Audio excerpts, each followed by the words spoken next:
ቴዲ ለአገዛዝ ያጎበድዳል። የትኛውንም አይነት እስር የትኛውም አይነት ጫና ሊያስቆመው አይችልም። እንደውም ምን ሊሆን ይችላል? ለለውጥ የበለጠ ዝግ ሊያደርገን ይችላል። ያለፈው ለኛ ዛሬ ላለን ሰዎች ታሪክ ብቻ ነው። ያ የጣላቸው ምንድነው? ፍርሃታቸው ነው። አብዛኞቻችን የጭንቀታችን ምንጭ ወይ ካለፈ ህይወታችን ጎትተን የምናመጣው ነው። ሌላው ደግሞ ከወደፊቱ ህይወታችን ከፍርሃታችን የሚወለድ ነው። እንደ ሀገር አሁን እኛ ያለንበትን ሁኔታ ብናየው አብዛኛው ጸባችን ዛሬ ባለው ህይወታችን ላይ አይደለም። ከሰሞኑ የመጽሐፍት ቀን በዓለም አቀፍ ደረጃ እየተከበረ ነው። እንግዲህ ብዙ የሚነሱ ጉዳዮች አሉ። መጽሐፍትን ማንበብ ከጊዜ ወደ ጊዜ በተለይ ከኢንተርኔት ቴክኖሎጂ መምጣት ጋር እየቀነሰ እንደመጣ ይነገራል። በእርግጥም ተጽዕኖ ቀላል አይደለም። ምክንያቱም መጽሐፍት ላይ ብቻም ሳይሆን ትኩረታችንም ላይ የኢንተርኔት ተጽዕኖ ቀላል አይደለም። ግን ደግሞ መጽሐፍት ጓደኛም ናቸው፣ ዓለምን ማያ መስኮትም ናቸው።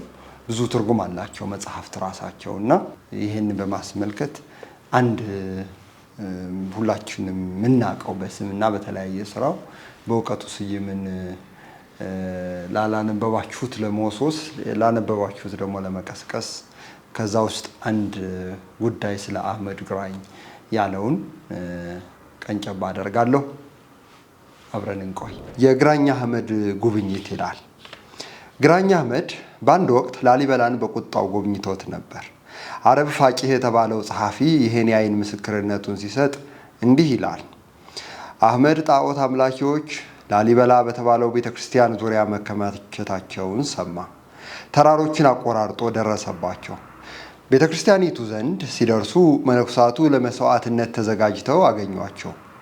አህመድ ቤተክርስቲያኒቷን ተዟዙሮ ሲጎበኝ አቻ አላገኘላትም። አምዶችና ህንፃው ከአለት ተፈልፍሎ የወጣ ነበር። በህንፃው ውስጥ አንዲት የእንጨት ጉማጃ ትገኝ። ኢማሙ መነኩሳቱን ጠርቶ እንጨት ለቅመው እንዲመጡ አዘዛቸው። ከዛም እንጨቱን ደምረው አነደዱ። እሳቱ ሲንቀለቀል ግራኝ አህመድ ከእናንተ አንድ ከኛ አንድ ሰው ወደ እሳቱ ይግባ በማለት ሊፈትናቸው ተናገረ።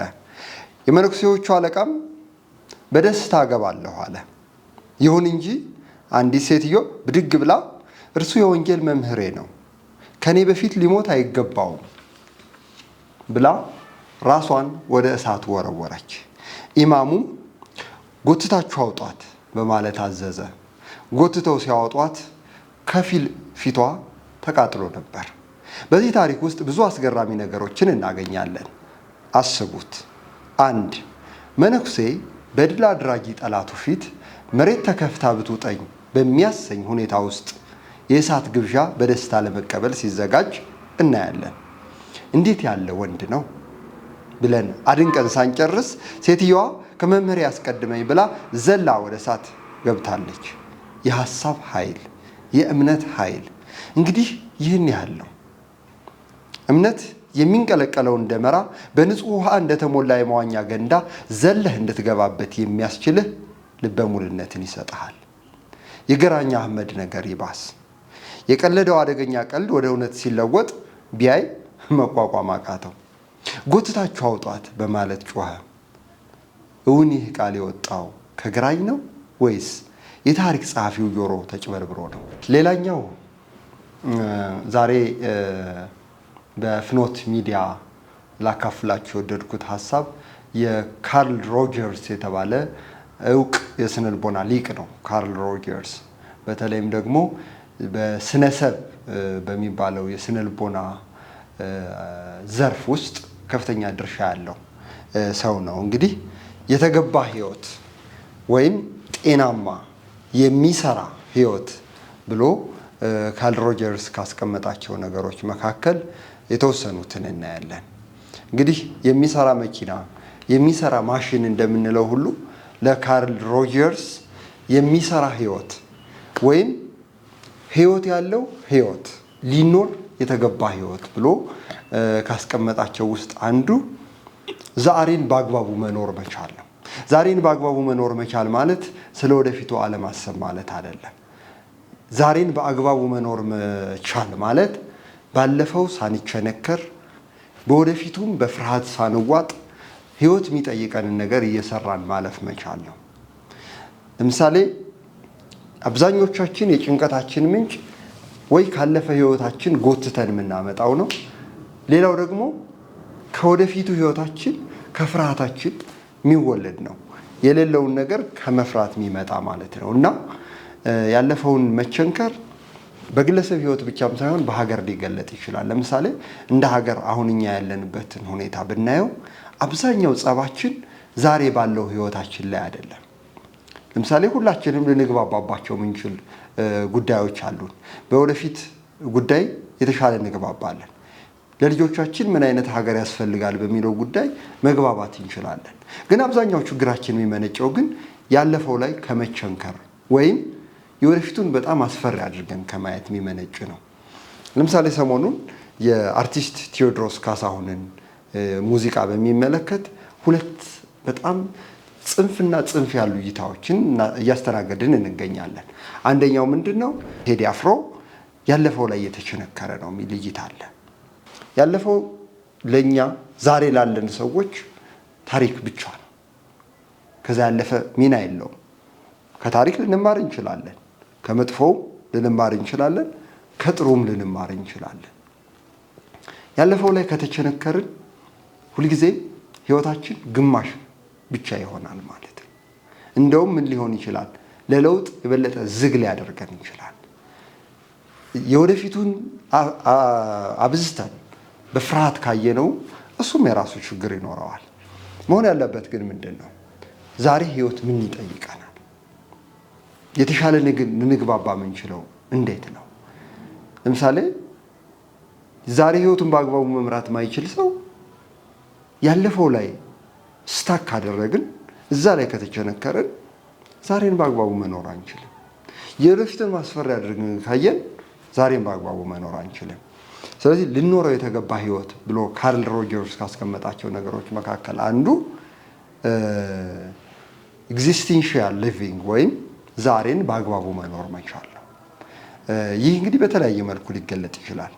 አንዳንድ ሰዎች ግለሰቦች ብናያቸው የሆነ ጊዜ በገጠማቸው ችግር ሁልጊዜም እዛ አካባቢ ሲያጠነጥኑ እዛ ችግር ላይ ተቸንክረው ዛሬን በአግባቡ መኖር እንዳይችሉ ሊያደርጋቸው ይችላል። ስለዚህ የተሻለው ምንድን ነው? በተቻለን አቅም ዛሬ ህይወት የሚጠይቀንን እየሰራን ማለፍ። ያ የሁላችንም አስፈላጊ የተመጠነ የተገባ ህይወት የምንለው እሱ ነው። ሁለተኛው ካርል ሮጀርስ የሚሰራ ህይወት ወይም ህይወት ያለው ህይወት ብሎ ያስቀመጠልን ምንድን ነው? የውስጥ ነፃነትን በአግባቡ መጠቀም መቻል ነው። ብዙዎቻችን ነፃነትን በሚመለከት ያለን እይታ ነፃነት ከውጭ የሚሰጥ እንደሆነ አድርገን እናስባለን። ለምሳሌ አንዳንድ ሰዎች ነፃነት ከውጭ በሆነ አካል በመንግስት ወይም በሆነ ኃይል የሚሰጥ፣ በእርግጥ አሁን ከውጭ ነፃነታችን ሊገደብ ይችላል። ግን ዋናው የነፃነት ምንጭ ግን ነፃነት እንደ ምንጭ ከውስጣችን ወደ ውጭ የሚፈስ ነው እና መጀመሪያ ለራሱ ነፃ ያልሆነ ሰው የውጭው ምንም ያክል ነፃ ቢሆን ነፃነት አይሰማውም። ምን ለማለት ነው? ኢትዮጵያ ውስጥ እንግዲህ ያው ጥሩ ታሪክ እንዳለን ሁሉ አንዳንድ ታሪኮቻችን ደግሞ ጥሩ ያልሆኑ ታሪኮች አሉ። ለምሳሌ የባሪያ ንግድ ነበረ እና በወቅቱ ወደ ኢትዮጵያ የመጡ እነ ዴል ባዩ፣ እነ አዶልፍ ፓርሳክ፣ ሌሎቹ በማይጨው ጦርነት በፊት የመጡ ሰዎች የጻፉልን ኢትዮጵያ ውስጥ የባሪያ ንግድ በሕግ በአዋጅ የተከለከለ ቢሆንም ብዙ ባሮች ግን ነፃነቱን ኤክሰርሳይዝ ለማድረግ አቅምም ፍላጎትም አልነበራቸውም። ምን ማለት ነው? በሕግ ነፃ ቢሆኑ ግን የለመዱትን ህይወት ትተውት ከዛ የባርነት ህይወት የባርነት ህይወት እንግዲህ በጣም አስከፊ መሆኑን ምንረዳው እንደ ከብት የትም ገበያ እየሄዱ የሚሸጡበት ነው። ስለዚህ በጌቶቻቸው ፍላጎትና ፍቃድ ብቻ የሚኖሩ ሆነው ሳለ ግን ከዛ መውጣት ግን ፍላጎት አልነበራቸውም ብዙዎቹ።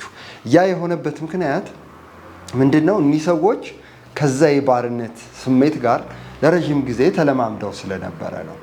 እና የውስጥ ነፃነት የምንለው አሁን በትክክል ይሄን ነገር ለማስረዳት ቅኝ ግዛት ካለፈ በኋላ ብዙ ጥቁር ወንድም እህቶቻችን አሜሪካም ውስጥ ሌላም እዚህ አፍሪካም ውስጥ ካየነው ነጮችን የተሻሉ አድርጎ የማሰቡ ችግር የሚመነጨው እነሱ ላይ በቀጥታ ከደረሰው ብቻ አይደለም። ሲወርድ ሲዋረድ የመጣው ያ ማህበራዊ ጫና አሁን ያለው ትውልድ ሳይቀር ነፃነትን በአግባቡ እንደሚገባው ለመኖር ሲቸገር እናያለን። ስለዚህ ነፃነት ከውጭ የሚሰጠን ሳይሆን በአመዛኙ ለራሳችን የምናወጀው ነው። ራሱን ነፃነቱን ያወጀን ሰው የትኛውንም አይነት እስር፣ የትኛውም አይነት ጫና ሊያስቆመው አይችልም። ስለዚህ ነፃነትን በአግባቡ መለማመድና የውስጥ ነፃነትን ማወጅ ነው ሁለተኛው ለካርል ሮጀርስ። ይህንን ስንል ቅድም እንዳልኳችሁ ነው። በተለመደው መልኩ ቶሎ የምናስበው ነፃነት ከውጭ ከመንግስት ወይም ከሆነ አካል የሚሰጠን አድርገን ነው የምናየው። እውነታው ግን ከውጭ ነፃ ብንሆንም የውስጥ ነፃነት ከሌለ ምንም ያህል ርቀት መሄድ አንችልም። ስለዚህ ነፃነት የሚኖር ነው እንጂ የሚሰጠን አይደለም። ስለዚህ ነፃነት ለራሳችን የምንቀዳጀው የምንኖረው ነገር ነው። ያ ማለት ነፃነት ከኃላፊነት ጋር ማለት ነው። ኃላፊነትና ልቅነት ይለያያሉ።